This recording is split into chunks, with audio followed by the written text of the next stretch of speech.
Okay. Good afternoon, everyone. My name is Kenyatta Grant, and I am the Community Organizing Coordinator at the West Virginia Coalition Against Domestic Violence. Thank you all for joining us for this webinar, Debunking the Myths of Racism. And our presenters are also members of our Advocacy of Color Network, which includes Daneen Fair, who's the elder abuse advocate from the Family Refuge Center, as well as Stefani Keys, who's the Human Trafficking and Housing Coordinator at the West Virginia Coalition Against Domestic Violence.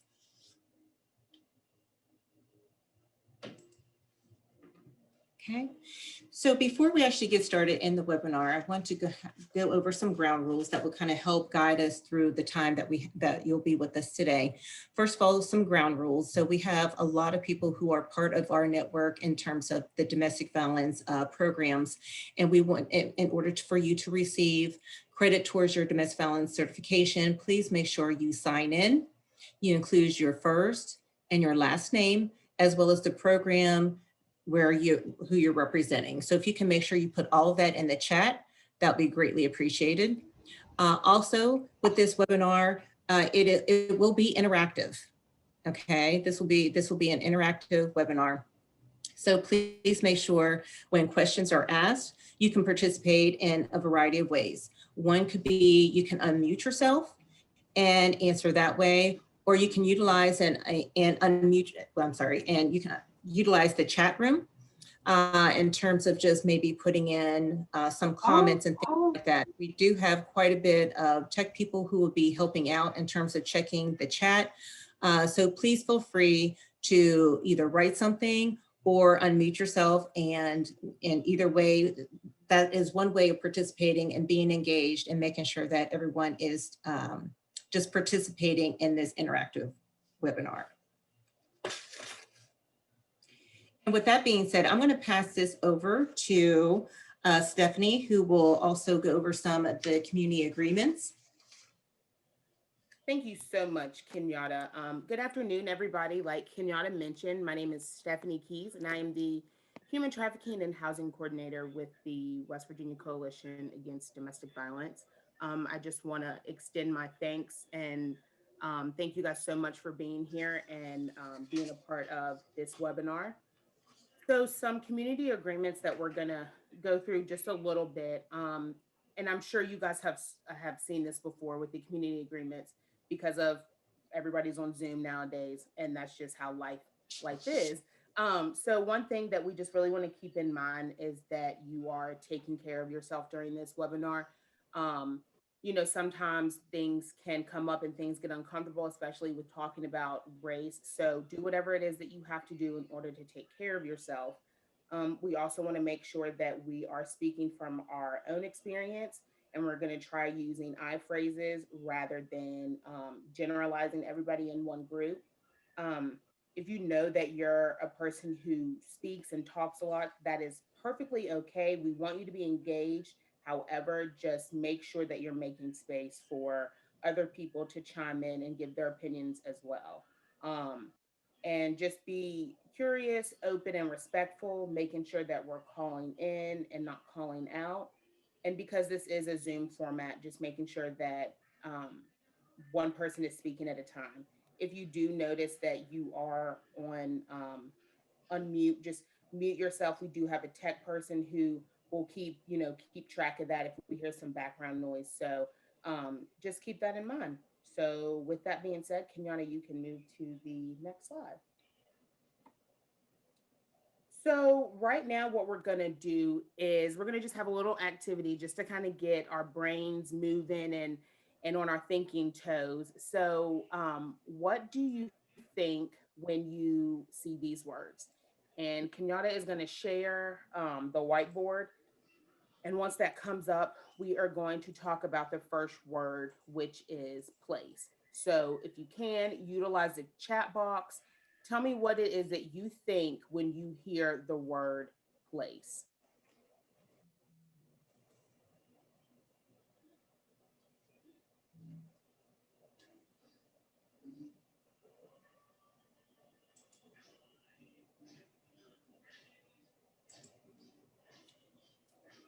Okay. So it looks like we have some folks coming in from the chat. One of them says venue, position in society. I definitely like that one.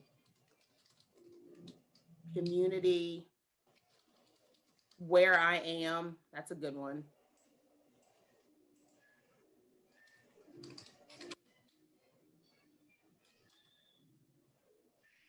City, destination, area. Good. These are all really good examples.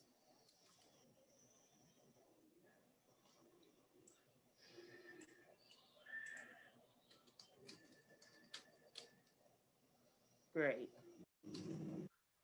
Safe place, grandma's house. I think that's everybody's safe place. Safe place. So that was a good one.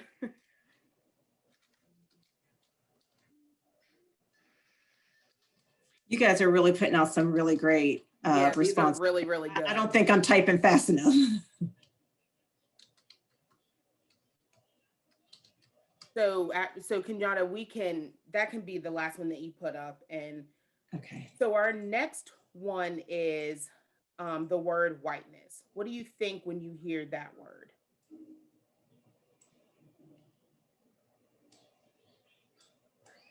Sorry, I'm going to move this down a little bit. So sorry about that. That's fine. Somebody put privilege, bright, a social construct. That's good. I'm sorry, this is doing something. No, really you're wrong. fine. If you need to, it doesn't have to be right necessarily near whiteness. You can bring it down however. Okay, I'll just do that because it's going to take, okay. Somebody put Karen. That's a great one.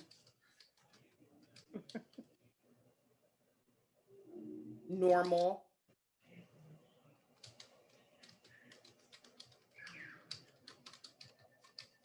False concept. These are very, very good. Fragile.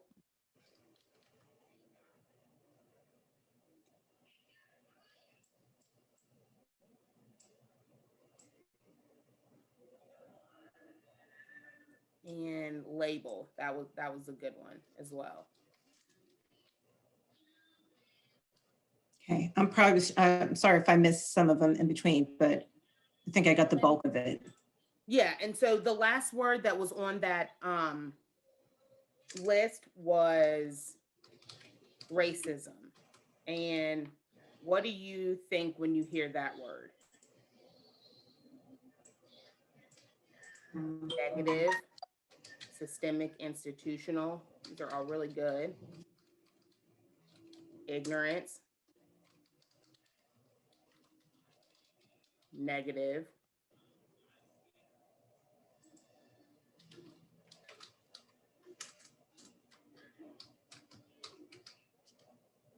Hate.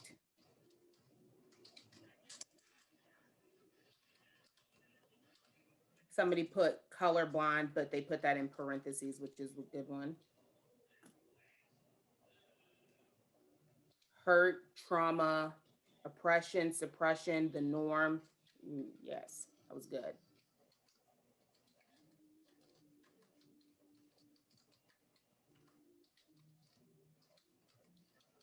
Racism and capitalism.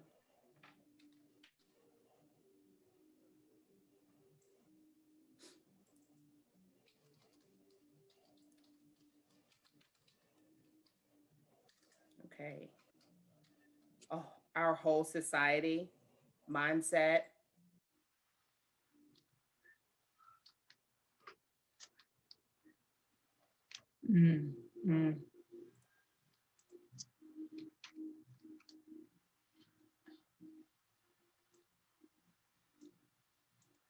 Great, great. These are all really, really good. So Kenyatta, if you wanna, you can that can be, the last one that you put. And then we can go into the next slide, which I'll share my screen. Okay.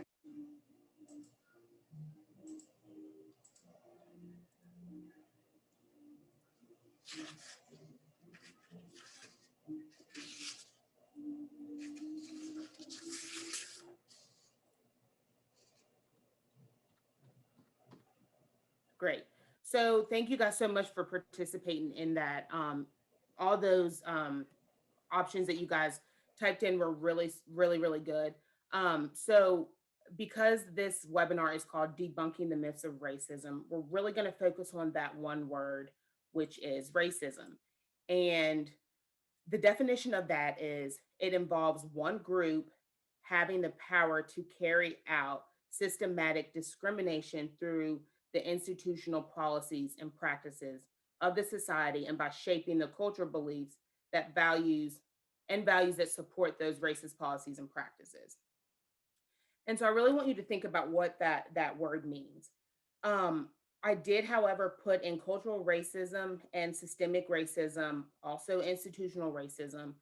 Those we're really not going to touch on that much. However, I just wanted to put them on here so we can kind of get a feel of what those mean. We will have a part 2 and part 3 of this webinar series. So that's when we really will dive into what cultural, systemic, and institutional racism mean. However, I just wanted you guys to see those words and kind of get a feel of what they mean. Because racism is such a broad definition, there's been a formula that has been around for a really long time, and I think that formula really gives a true definition of what racism is, and it defines it a lot better. And this formula has been used by multiple people, and I enjoyed this formula just because whenever I first was learning about what racism was, this formula really gave me that concept and that idea of what it actually meant. So with that being said, racism equals prejudice plus power. And I really want you guys to really think about that. It's really hard to define what racism is when we don't actually know what prejudice and power means. So because it's hard, we're going to define what prejudice means. And that is a prejudgment or unjustifiable and usually negative attitude of one type of individual or group towards another group and its members. And we've heard prejudice. We see it. We see it every day. If we're turning on the news or reading things, we see that prejudice, and we're guilty by fault that we have prejudice ourselves. The word power means the ability or official authority to decide what is best for others, and the ability to decide who will have access to resources, the capacity to exercise control over others. So when we put those two together, so when we put prejudice plus power, and which equals racism, that allows us to put prejudice into a broader text, which is what I was talking about, instead of making racism about individuals and their motives. And like I said, anyone and any race can exhibit or have racial prejudice.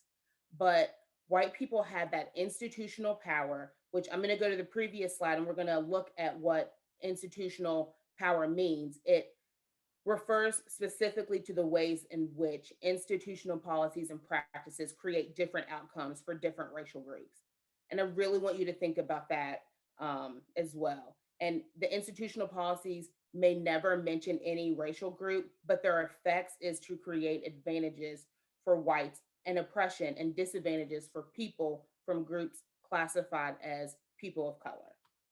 So that slide was a lot to unpack. So I wanna probe some questions to you all and ask you, have you heard of this formula? And if so, what do you think about it? Do you agree with it? Do you disagree with it? And this is the time where you can utilize the chat if you so wish. You can unmute, and we're going to spend about 5 minutes on this and really talk about what you guys are feeling about this.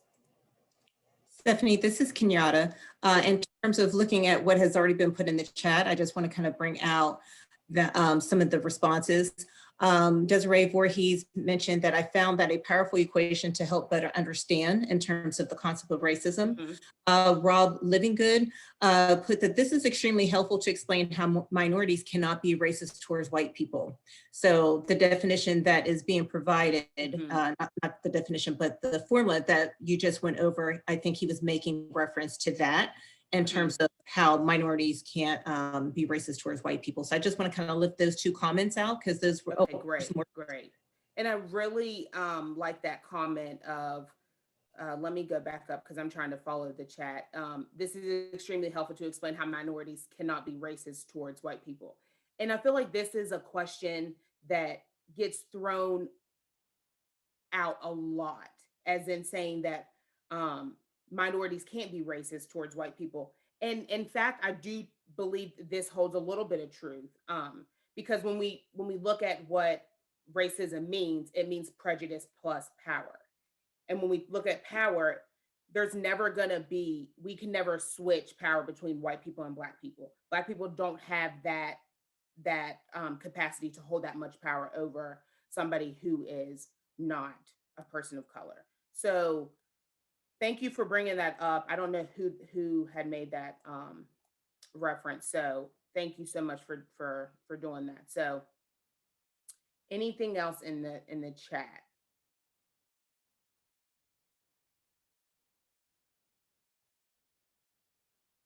Sorry, I was talking and I was muted.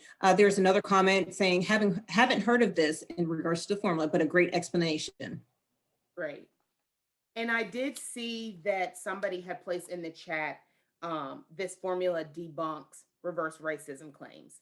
And I believe that that is extremely important. And that kind of ties into the next slide that I have when we talk about reverse racism. So has anybody heard that claim that, oh, reverse racism is a thing, or is this the first time hearing this term? And if so, I want to hear your thoughts in the chat about that.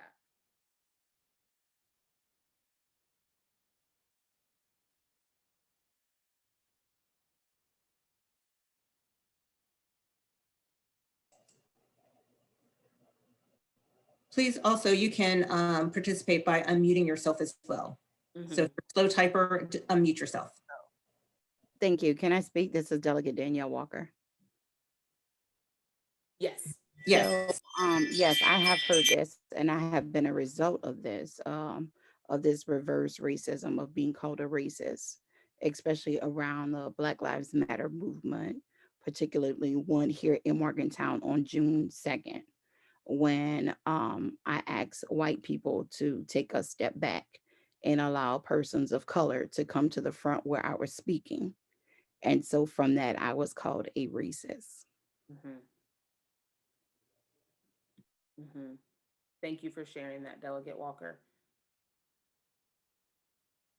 I've heard people call affirmative action reverse racism. Rob Living Good had put that in the chat as well. That's something that I've also heard too.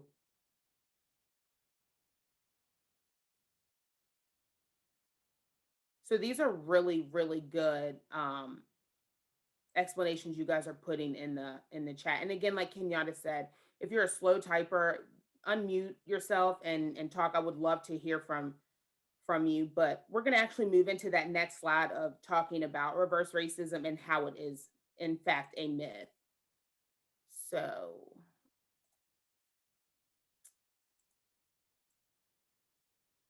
there's really no such thing as reverse racism, because there's no such thing as a simple reversal of the power relationship between whites and blacks. Reverse racism is a myth because it's an attempt to ignore the power and privilege dynamic between the individuals groups involved. And the myth of reverse racism assumes that racism occurs on a so-called level playing field, when actually it does not. Defining racism as a combination of both prejudice and power is beneficial because it's not only because it is not symptomatic in its approach. So some of those opinions that you guys are putting in the chat really relates to this slide, saying reverse racism is not a thing because Black people don't have that power and authority.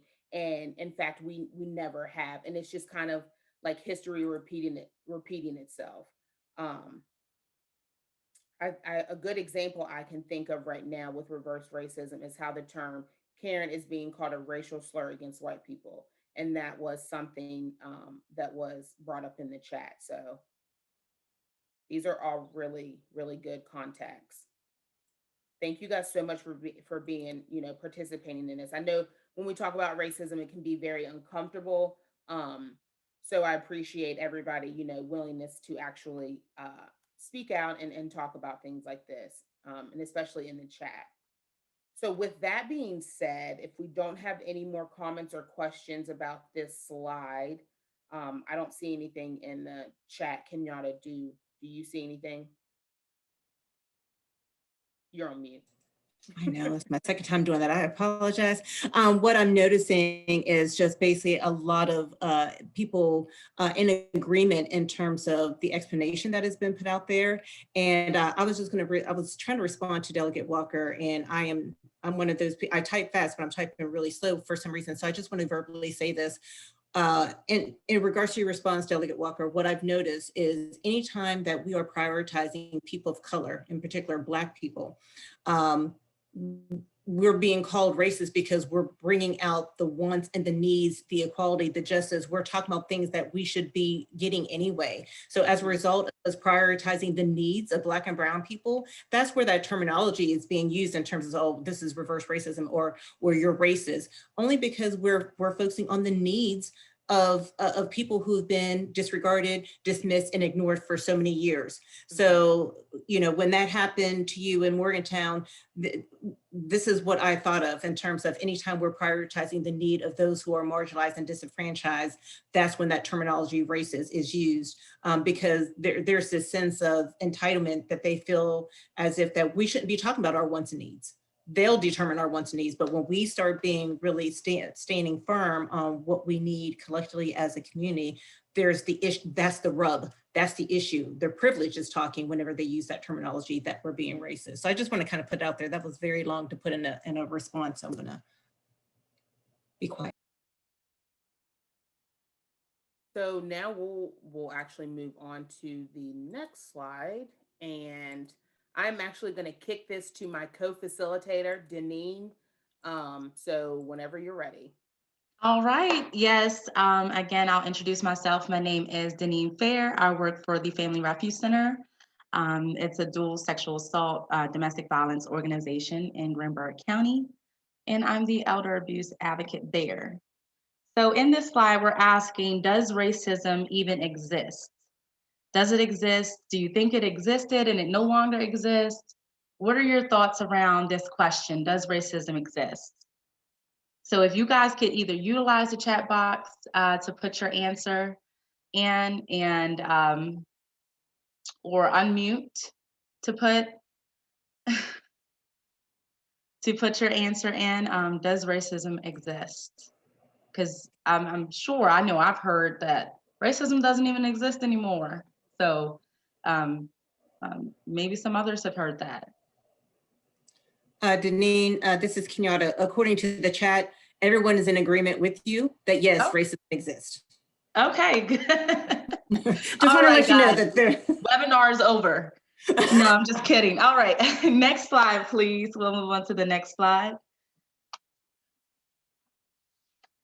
All right, so what we're gonna do is do some comparison between events that happened in the time of civil rights movements, during times of segregation, and then we're gonna also compare some current events that are happening now and today. And as you can see on the left side is an event that occurred during those times in which we were segregated and fighting for our rights as Black people, people of color, asking for the right of simple being able to vote, being able to utilize the same restrooms, go to the same schools. So marching for those rights, protesting for those rights. And then here on the right, it looks almost identical, almost identical. This picture was taken last year. Here we are again today, asking for the same rights. Met with opposition when trying to acquire those same rights. As a person of color, having to participate in those protests that maybe my grandmother participated in, it speaks volumes. Not much has changed. Look how similar those photos are. Does anyone have any, comment about these photographs or questions or anything they like to add in regards to these pictures? Is it shocking? Is it just familiar?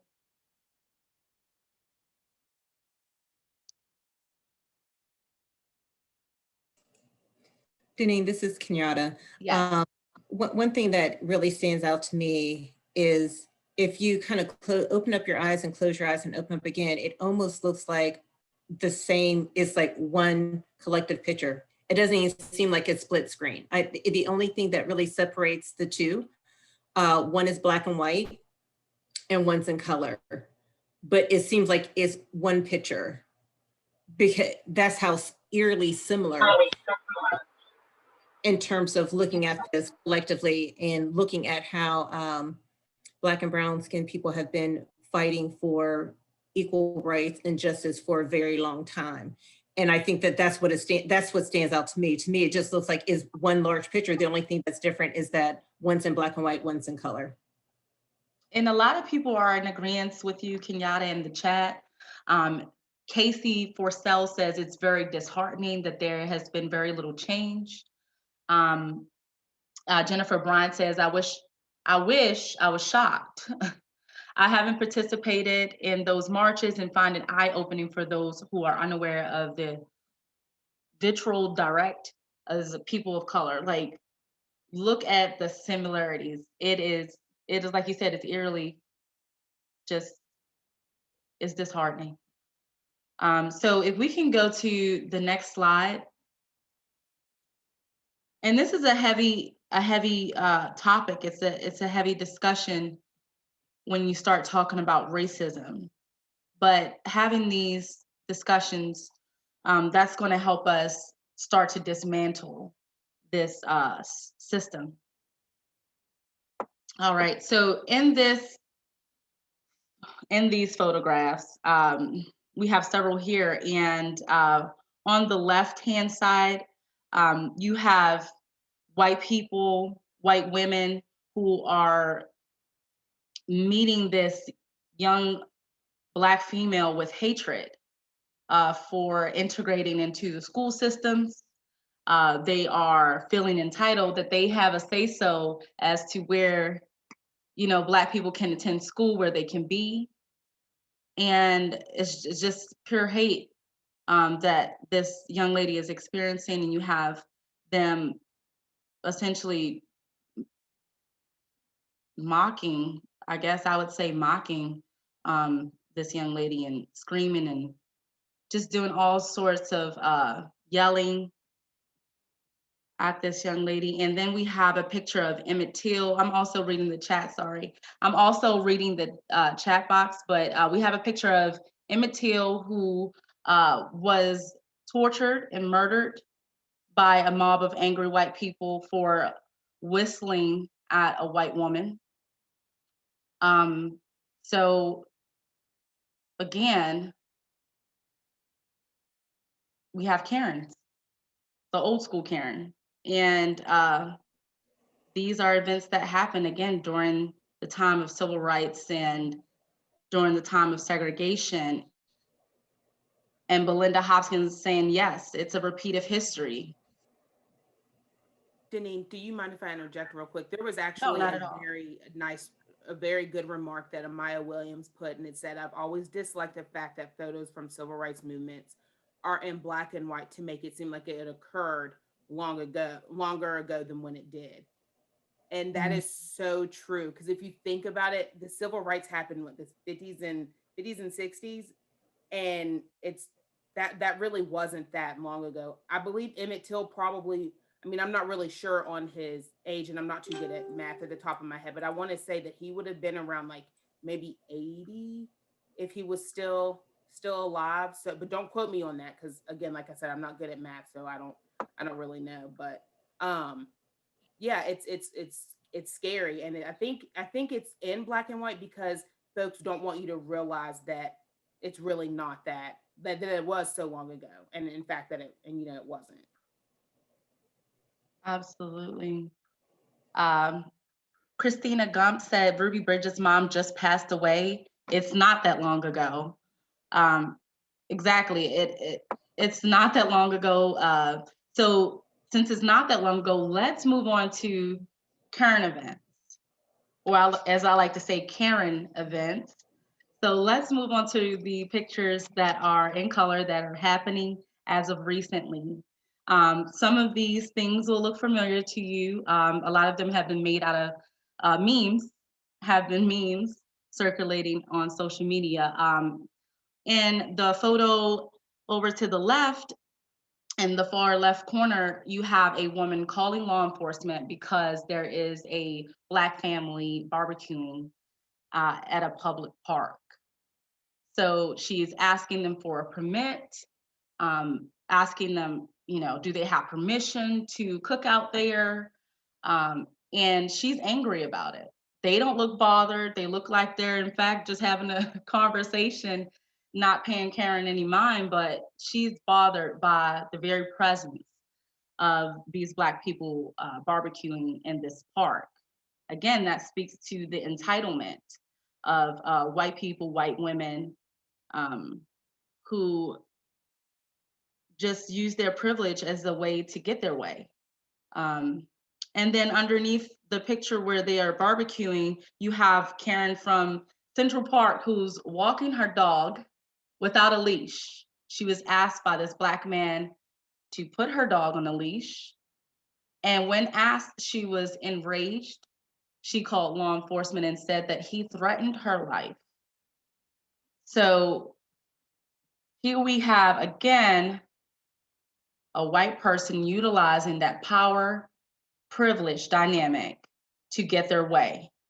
And when it is met with resistance by a person of color that they're trying to enforce this on, who do they call? They call law enforcement to come and enforce these things. That hints to the relationship between people of color and law enforcement. Okay. So then you have up in the right-hand corner, a white woman and a Black woman. And you have this white woman who approaches this Black woman at Yale University, who's in the common area of the school. She's a student, and she's asked to leave because she does not attend the school. She's asking this Black woman to leave the school. She does not attend the school. She calls campus security, and then she has to prove that she is a student at the school. Calling security, calling law enforcement, having to prove. This is a slave master's mentality. This is similar to free Black people who were traveling and stopped and asked to provide proof, paperwork of their freedom, because a white person feels entitled to know the whereabouts. They have the authority to check these things out and make sure they check out. And yet we still have that today. Are we getting any conversation in the chat? Yes. Well, it is terrible. It is very much terrible. And in the case of the woman on the bottom left and calling the police, she invoked hysteria and manipulative tears to frame herself as the victim. And that was said by Jonah or Jonna. So there you have also white fragility, white people being fragile. Aubrey, that was happened to him. Yes, exactly. That's what happened to Aubrey. And that happened in the beginning of last year? That particular event that they're referring to? Yeah, Aubrey or Maude? something like that. Yeah. Recent events. All of these things are recent events. And then at the bottom of the right-hand corner, we have a what we're calling Chad, since we don't have a white male name. And I'm sorry if there's any Chads on the webinar, but we're gonna call him Chad. And we have a Kyle. Somebody said Chad is perfect. We have a white male Karen who approaches this Black woman at a complex pool, an apartment complex pool, where he's asked, does she live there? Where does she live? He needs to know where she lives, and does she live there? He, in fact, does not live there and is a guest of a tenant. He does not live there. She actually does live there. But he needs to know her why. Why is she there? So there you have these ideas about white supremacy, and then you have the power. You have the power to accompany that, and that's why racism exists. So if I can go on to the next slide, does anybody have anything else to say about Chad or any of the memes or any examples of any other events that aren't posted on there? So There's just, oh, Well, I'm Okay. sorry. I was just going to say that Rob put before, nothing says you care so little about what happens to a life like calling the police unnecessarily. And I think that these are all perfect examples of exactly what you just mentioned, Rob, in terms of clearly it was not needed for law enforcement to be called. But when I like what Daneen said in terms of the white fragility and the entitlement that's behind all of this is the reason why having this discussion is so important, because a lot of people don't see it as white. They just see it as, oh, someone was just upset. But there's a lot to it whenever you're using your white privilege at the detriment in regards to a person of color. And that's what we're seeing, a pattern here that's been happening for a long time, not just recently. This has been happening for a very long time. mhm. Right. And Molly Kennedy says the Central Park incident is a perfect teachable moment of how white people and women have been conditioned to weaponize their whiteness. Yes, and that word whiteness comes up again. It says the way her voice changes and she expressed fear to the police, and that political affiliation doesn't make you immune from being deeply and overly racist. Christina Gump says white people who do this need to be held accountable. White people who do this do need to be held accountable. And one way to have some accountability is to be an ally. And you can't be an ally without recognizing these privileges. You can't be an ally without recognizing your place in society and recognizing that racism does exist. Again, it's not an easy topic. It's not something any of us want to deal with, but it is a thing. So Also, Delegate Walker said that she's going to be I will be introducing legislation about this issue. So absolutely. round of applause for that. That is wonderful. Because in fact, it does, like, we do need to hold folks accountable for doing that, because not long ago, somebody, made a false claim and the individual died. And you saw that on the last slide. Exactly. So how many times has law enforcement followed up and things gone that way? And these are small. I mean, we have so many examples to choose from, those that are public, and then we have our own experiences. This is happening every day, all the time, even coupled with microaggressions. A Black person having to prove themselves constantly. Imagine the wear in having to do that all the time. You got to plead a case all the time. I'm not going to beat that in y'all's heads, but we're going to move on to the next slide.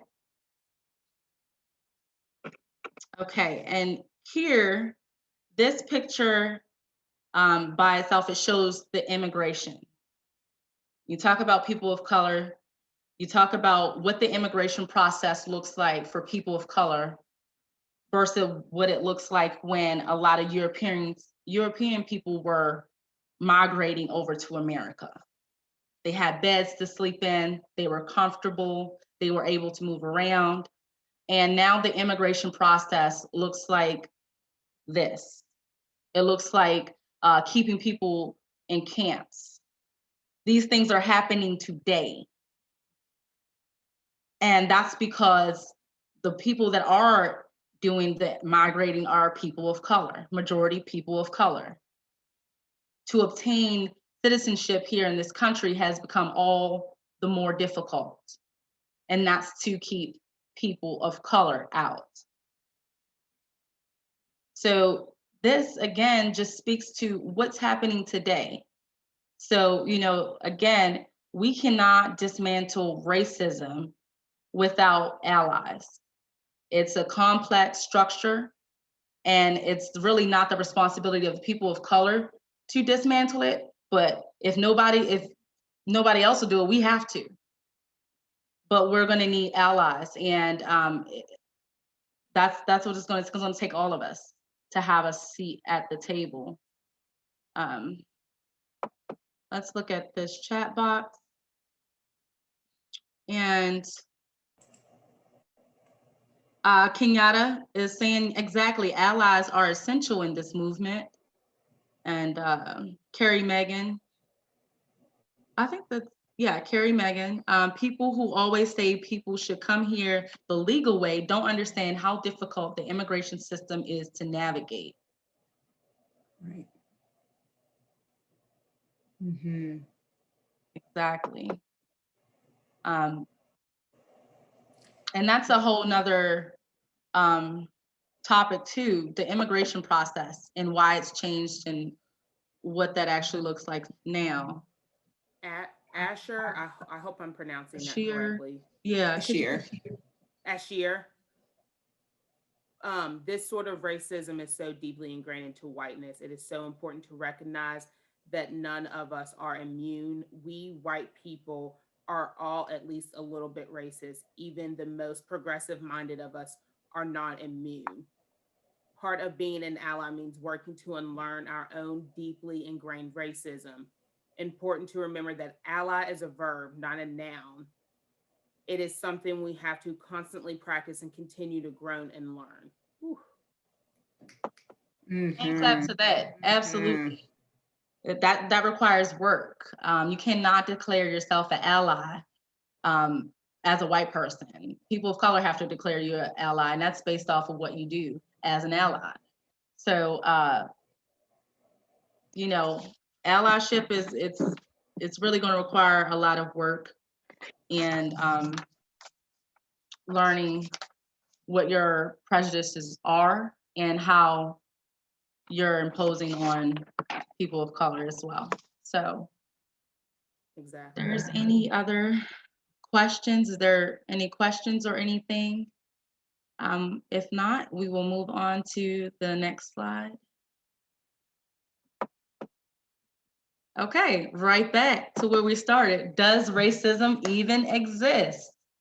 I hope this was ABC of racism, how it does exist, and I hope that your answer is yes.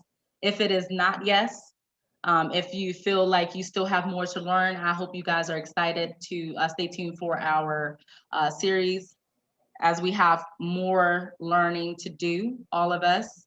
And, you know, I'll leave you guys with that question. It's more rhetorical than anything, but I'm so glad that we had so many people join us today, and glad that we're all doing this together.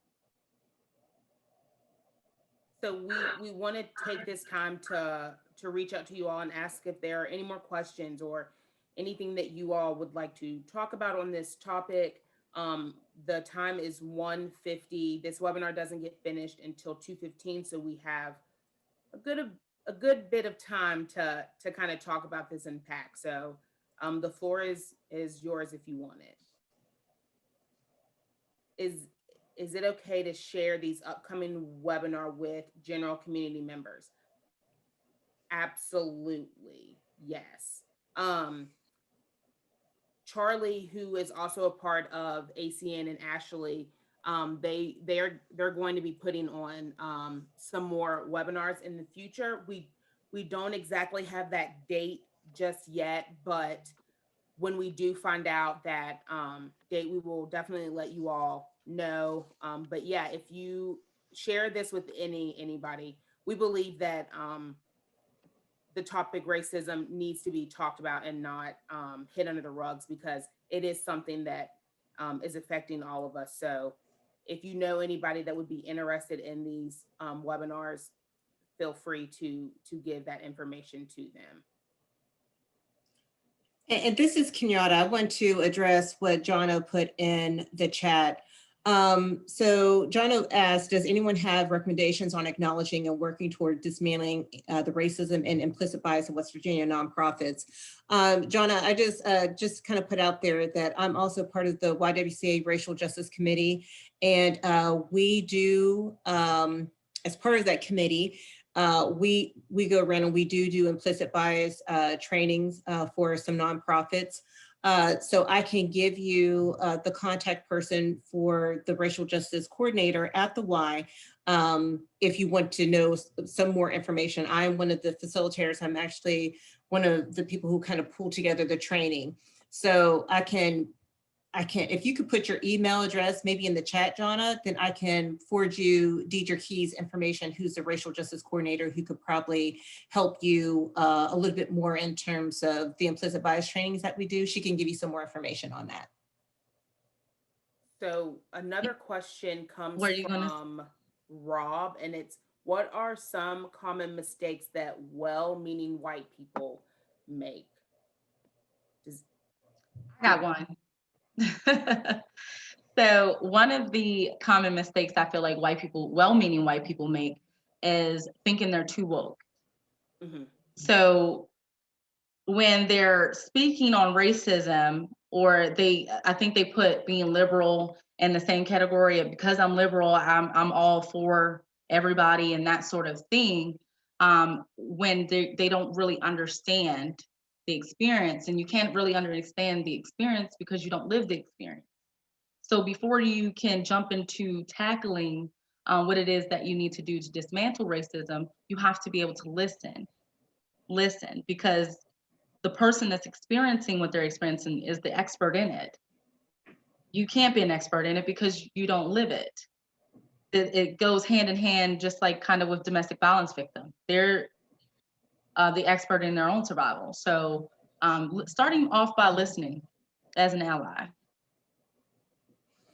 This is Kenyatta. Daneen, I so appreciate you saying that. I think with everything that's been going on within the past couple of years, one thing that I'm seeing on social media is almost kind of like this performative kind of allyship, to where I feel like people are really trying to prove that they're allies.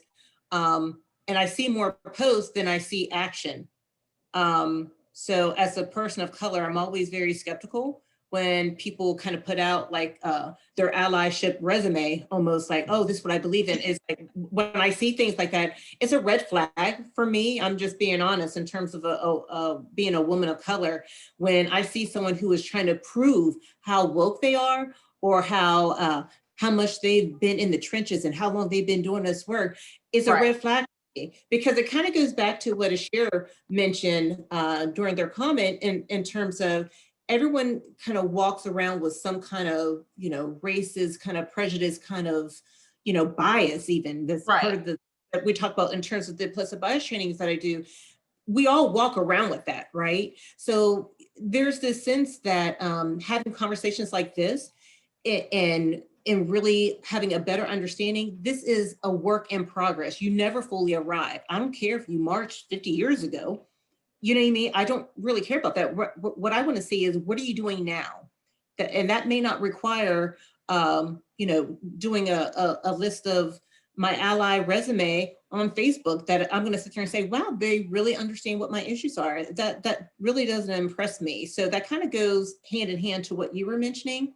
But I just want to kind of put out there in terms of going back to what Rob was putting out there. What I think some of the mistakes that kind of go along with what Daneen said is that performative allyship. People are so fixated on, let me just put out there what I believe in, but I don't see you doing anything. So I think that's one thing that really kind of unnerves me as a woman of color. Yeah, I second that. So I wanted to bring up just one example, and Sure. and as I was watching this movie, I was like, oh, this really relates to what's going on today. And one of my all-time favorite movies is Remember the Titans. And there was a part of that movie where they had just won a football game and they were walking downtown, and Ronnie Bass and Petey, they were wanting to go get something to eat, and Petey told Ronnie, he was like, I can't go into that restaurant because it's Virginia. They're not really comfortable with, Black people going into the restaurant. And it was almost as if Ronnie kind of dismissed his truth as a person and said, that's old school. It doesn't happen here. Come on, it's on me. They walk into the restaurant and the white owner comes up and says, I have the right to reserve who I want in my restaurant. So you can get your food from, outside the back where the kitchen is. And, they all come out of the restaurant, and Petey's pretty much, he's upset because he's like, I told you that this isn't right. And you still didn't hear me. You dismissed my feelings. So I think that's another thing when we talk about like discrediting someone's truth, we really have to be mindful that if a person of color is telling you that something is wrong and something doesn't feel right, then we need to believe them as they're saying it and not dismiss their feelings by saying, are you sure they meant it like that? Or that doesn't really happen here, because it's just it's a cycle effect. So I think we really need to keep that in mind. And I just wanted to go to the chat as well. And Christina Gump says, I'm still learning, but one of the things I've learned as a white person, it is not the place of my friends or other people of color to hold my hand, to be gentle with my feelings, or help me learn. All of that is my responsibility. Exactly. And again, that just goes back to who put these systems and these things in place, white people. So it is their responsibility to dismantle it. Molly Kennedy says, I attended a training where they referred to that as being more concerned about showing your woke credentials than doing the work. And I thought that was a great way to frame it. Yeah, that credential thing is, I haven't heard that, but that is funny. My woke credentials. Can I just bring up, I'm looking at the comments in this chat, and Rob, you're cracking me up. It's that you can just be a hashtag ally. I'm sorry, that is cracking me up, a hashtag ally. I mean, because I feel like sometimes we're so fixated on the appearance of social media that we're so hung up on, oh, let me hurry up and let me tag it, let me try to tag it, bag it, and everything else. And it's like, just get out there, just be more in tune to the community.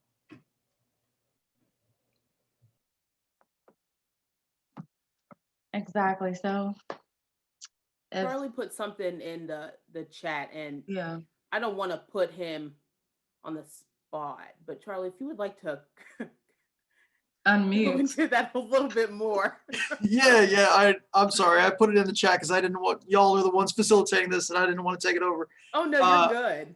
But like something I feel is super, super important for well-meaning white people to understand, and really for everyone to understand, is that there is a distinct difference between being a person who is racist and being a person who is doing something that is racist.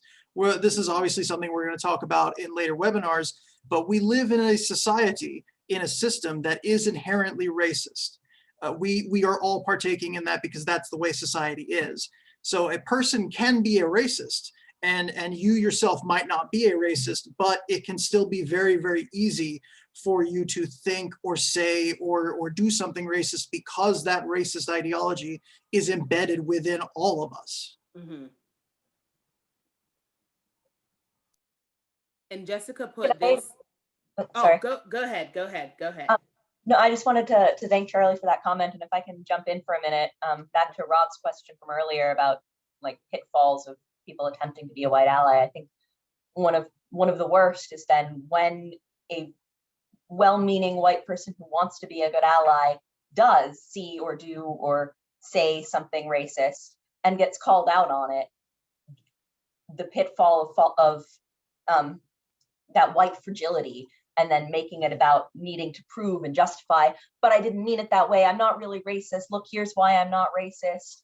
And making it about you and your feelings and why you're still a good person even though you did or said this thing, rather than like acknowledging, okay, you're right, I did or said something racist.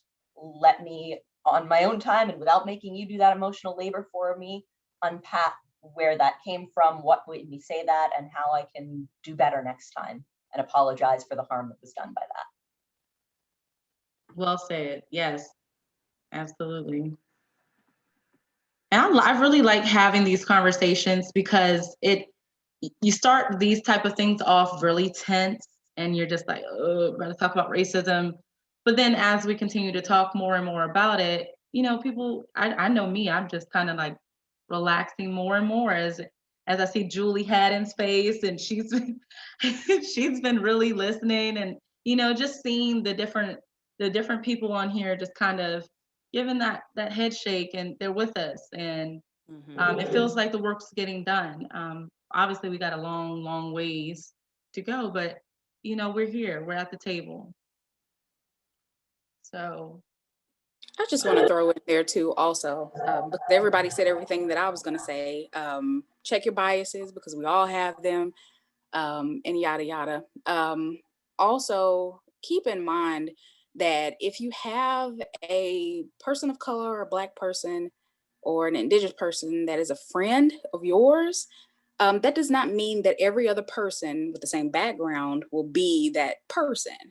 Or in other words, people of color, BIPOC, which is the new term that we're using recently from the social justice movement of 2020, which means Black people, Indigenous, and people of color. We're not all the same. We have our own individual experiences. Now, culturally, we share a lot of history, but individually, we're different. So if it works for your Black friend or your brown friend or your Indigenous friend, it may not work for the stranger that you meet, that you want to relate to, or your client that you have that you want to relate to. And I think that kind of goes back with what Daneen said earlier. You know, we have to be mindful of our diversity and who we're working with. So I just wanted to throw that in there. We are not all the same. We share history, we share culture, but we don't necessarily share our individual identity. So just keep that in mind, because that is something that I've come across in this with professionals in this field. And that has been very off-putting when working with those professionals. preach, Ashley. Yes. So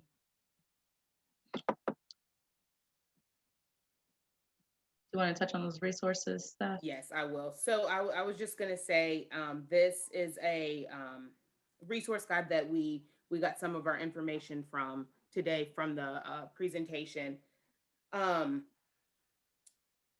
Once this webinar series is over, we are going to distribute the PowerPoints and the resource guides, but right now they will be put on hold until we get finished with the whole webinar series. So if you want this information, just go ahead and put your first, last name in the chat, followed by your email address, and we'll be sure to get this information to you all. I want to go ahead and thank you all so much for joining us this afternoon, touching on the debunking the myths of racism. We hope that you enjoyed this information. Again, this is a probably 3-4 part webinar series that ACN will be doing. So just look out for your emails. We'll send information out. I don't know if Daneen or Kenyatta have something to say, but I'm going to go ahead and say thank you all so much. We appreciate you being here with us, and we hope that you enjoyed yourself. So thank you. I would just say, you know, I'm so glad that we had so many people interested and so many people who participated in this webinar. I really look forward to having you all come back. Please come back. Don't stop doing the work here. Continue to stay motivated. I'm welcome. I just really want this same momentum, the same participation of people to participate going forward, because this is exciting to see that it's this many people that want to do the work. So When we first figured out how many people were registered for this webinar, we were like, wow. Like, and honestly, our expectations, they weren't low, but we didn't think that we were going to have this many people. So yeah, again, thank you all so much. And it just puts a smile on my heart knowing that people are wanting to understand and do the work and be allies. So again, thank you so much. So just to kind of wrap up, this has been very great and this has been very informative. The series that you will be getting more information on is from our Advocacy Color Network, which is under the West Virginia Coalition Against Domestic Violence. So this is something I just need to just do a shout out to members of ACN. We saw that this was something that was very important for us to talk about. It is our responsibility as people of color to make sure that other people and other well-meaning allies understand what the struggles are when it comes down to people of color. So when we talked about this at an ACN meeting, there was a small group of us. And I feel like that I want to highlight everyone who has been part of this process, because I don't think you understand the quick turnaround that we were trying to get this done, because it was heavy on our heart with everything that's going on with people of color. We felt the necessity to get this information out so we can start having more meaningful conversations. So I want to give a shout out to members of ACN who were part of this coordination development in terms of this webinar series that we plan on providing to you all. Charlie Mullins, who's been instrumental in terms of just the feedback, the honest conversations. We do a lot of laughing, we do some crying. We come together and we have some really great conversations. I appreciate these members of ACN so much that I cannot even put into words. Daneen Fair, who has come so far in terms of just being an advocate, but she is doing such a great job of being a presenter and a trainer that I see in her. And I am so absolutely proud of her. Stefani Keys, my coworker at the coalition, love working with her. Talking about someone who keeps it real. Stefani is that person. And I love that having another woman of color at the coalition just to be able to talk to and bounce ideas off of. It just absolutely a wonderful asset to the coalition family. Ashley Williams, I cannot see you on the screen. Where is Ashley? Ashley Williams. Ashley? I'm not really sure, but she has. I'm on here. Okay, I was going to say, it's like, I cannot see you, but just a shout out to Ashley in terms of being there, being present in all these coordination calls. When I say a quick turnaround, I mean, this has been a quick turnaround to where we wanted to make sure that we're putting forth some really valuable information that it's important for us as people of color to share with you all. So Ashley Williams, she's another one who keeps it real. Like I said, we do a lot of laughing and just enjoying each other's company, but at the end of the day, we all keep it real when it comes down to knowing that this is an important issue and how valuable this webinar series is going to be, not only for us, but for people like you who took out time to join us today. So thank you all so very much for being part of this webinar. And please be on the lookout in terms of Basecamp. And apparently you'll be seeing some things on Facebook too. Thanks, Katie Wolf. Shout out to you for putting things on Facebook. And I know Charlie did too, and so did Stefani. I think that really increased the awareness of this webinar. So thank you all so very much. If you have any questions, please feel free to email Daneen and Stefani. You can also email me as well if you have any questions. And we're working hard on getting those other dates for the other webinars. So just be on the lookout on Basecamp. And Charlie, Kenyatta, Daneen, and Ashley, do we want to stay on a little bit afterwards okay, perfect. Yes, yes. So, oh, and also I think Megumi will be sending out a link, if I'm not mistaken, just kind of like an evaluation. So please feel free to be on and let us know if there's anything else that you would like us to consider for the webinar series. We value your opinion and your comments. So when you get the evaluation, please feel free to submit that as soon as possible. Okay, so thank you all. Thank you. Be careful, be safe, wear your mask.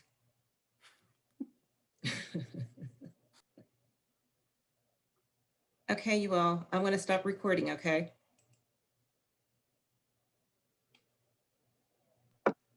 Hey, Miss Jackson. I know, right, Miss Jackson?